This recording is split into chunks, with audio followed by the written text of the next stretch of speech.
পাহাড়ি এলাকায় রাবার বাগান, গাছ থেকে ঝরছে সাদা রঙের ফোঁটা।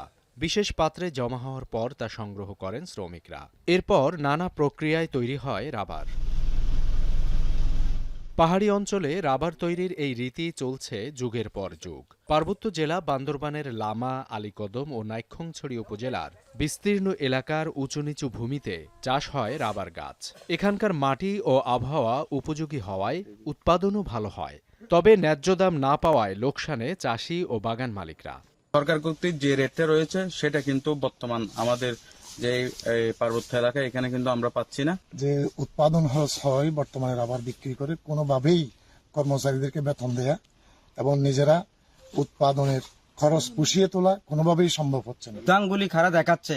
এই দামটার উপর আমি ওই লোকগুলোকে খুঁজে বের করার জন্য মাননীয় জেলা প্রশাসক, ইউনু মহোদয়, রাবার বোর্ডের সংশ্লিষ্ট যারা জড়িত আছে রাবারের সাথে, আমি তাদের সুদৃষ্টি আকর্ষণ করছি।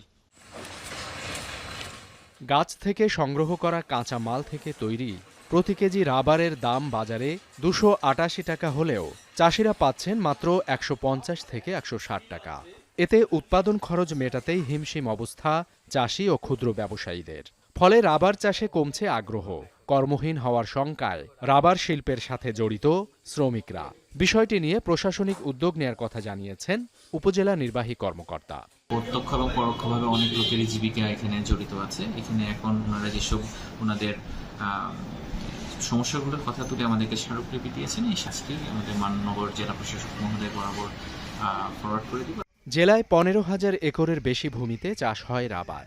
এ শিল্পের মাধ্যমে জীবিকা নির্বাহ করেন 50,000-এর বেশি মানুষ। এখন বান্দরবান।